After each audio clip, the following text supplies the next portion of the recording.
All right, everybody, welcome back to the channel. If you haven't already, please subscribe, give us a thumbs up, leave a comment.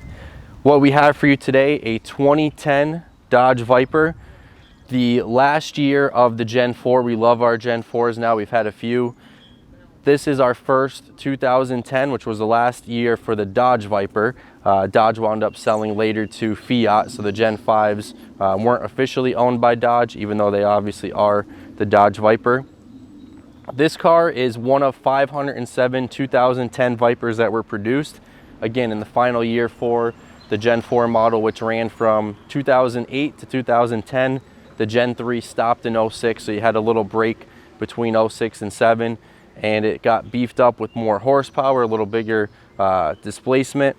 This is one of three in silver and the blue stripes. It's Viper Silver Metallic.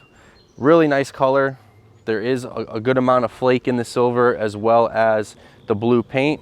400 miles, 433 on it right now. One owner car, always in the collection. Plastic, as you guys will see, factory plastic on the passenger seat, on the floor mats. Window sticker, manuals, everything that you would expect, and just an awesome example. You don't see the Gen 4s, especially low mile examples like this. A lot of them are the Gen 5s that are, you know, sub 1,000 miles, but very rarely do you see the Gen 4s. And I always like the Gen 4s. The body lines on it, I really think are great.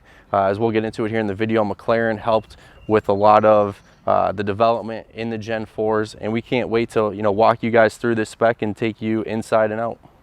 So we're going to start under the hood where all the fun starts, especially on the Viper.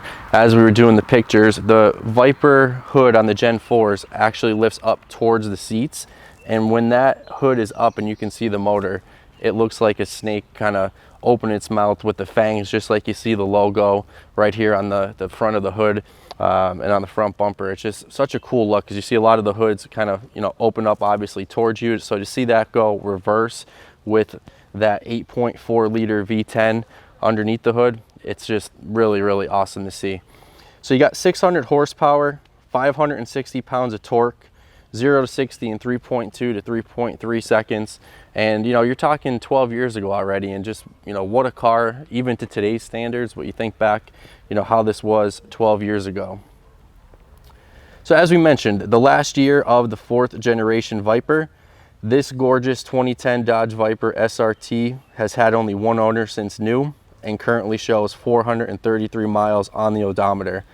So the big news for the Gen 4 was the big 90 horsepower jump for the fresh 8.4 liter V10 engine, which now was slated for 600 horsepower. And as we mentioned earlier, that's in large part due to the development work assisted by McLaren Automotive. Based around a deep skirted aluminum block with a small increase in displacement, the new engine included dual throttle bodies, new heads, and the Vipers, as you know, have the side exhaust working with a revised dual pipe system. And I love that side exhaust. This is backed by the 6-speed manual transmission and Dana differential, which is also revised for this year, and when coupled with fresh suspension changes, gave this supercar stellar manners compared to some earlier versions.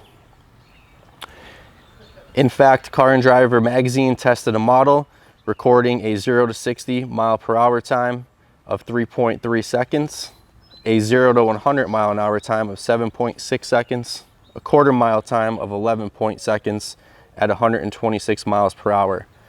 This performance was better than a number of its expensive competitors. The exterior is covered in the stunning Viper Silver Metallic and blue stripes, which is complemented by a luxurious black and gray leather interior. As you move to the inside, the equipment inside is going to include bucket seats, an AM, FM, CD stereo, air conditioning, the center console with the short throw shifter, white face gauges including the tachometer, and power windows and lock. As we move back to the outside and to the rear, the outside of this Viper is going to wear a ducktail spoiler out the back. The front, you have your vented and scooped performance hood.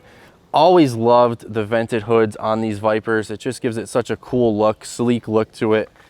Everything, like I said, functional, including the brake ducting, body position side exhaust parts, and red brake calipers.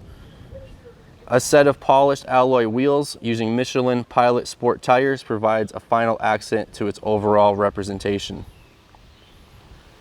The SRT10 remains a true supercar that showcased some impressive technological advancements. Now permanently out of production, Vipers like this will not be available again off the showroom floor. And you have seen that in the last probably 12 to 18 months, the Viper market, regardless of what gen it is, kind of take off. We were in the running to purchase one off Bring a Trailer. It was a 2010 convertible, still in the wrapper, snakeskin green, that we wanted to pair with our Gen 5, and the car sold for $207,000. So the Gen 4s definitely starting to take a jump. One just went through Mecum with 13,000 miles, sold for $105,000, and that was a 2008. Bring a Trailer also just sold a 2008 snakeskin with 6,700 miles, and that did $105,000. So you're really starting to see these cars take off. Last year we had a 300-mile orange car, which didn't bring anywhere near that kind of money, 15 months ago already. So the Viper market definitely super strong. They didn't make a lot of them in any year. Like I said, 507 in this year. Obviously took some time off between the Gen 3 to Gen 4 with the year, and then the Gen 4 to a Gen 5. 2011, 2012, there was no production in the Vipers at that time either. So I definitely expect the Viper market to continue to be strong here. So your wheels, you have the polished 18-inch in the front and 19-inch wheels on the back, giving you a nice staggered stance. These have the 5-spoke Alcoa forged aluminum. Really nice wheels. You see some different wheel styles on Vipers. Honestly, I like them all. You see the H wheels, which at the time weren't popular. Now they've seemed to kind of catch on, and a lot of people do like those wheels. I know I'm one of them, but whether it's these wheels or those with the Viper body lines, I don't think you can go wrong.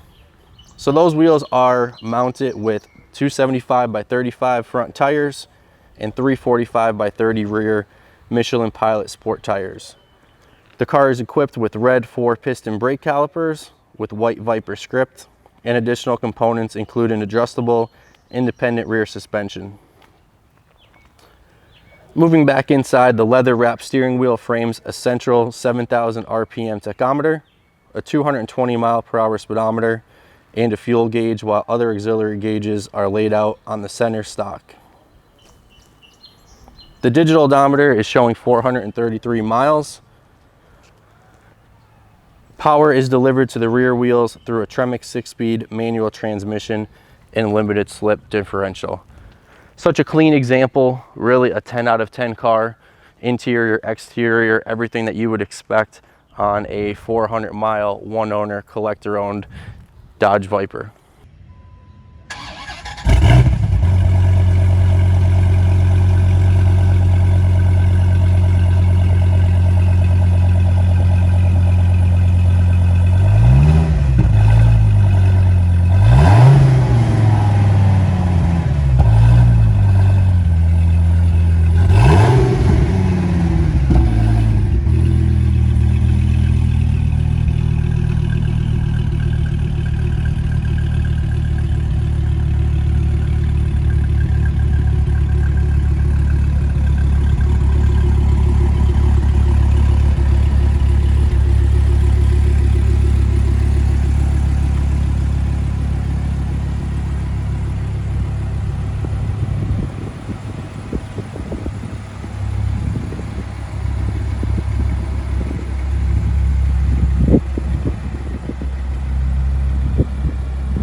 All right, everybody, so that is a wrap on our 2010 Dodge Viper. If you haven't already, please subscribe, give us a thumbs up, leave a comment, be on the lookout for some of our future inventory. Check out our other social media channels. Everything could be found at jfk-auto.com.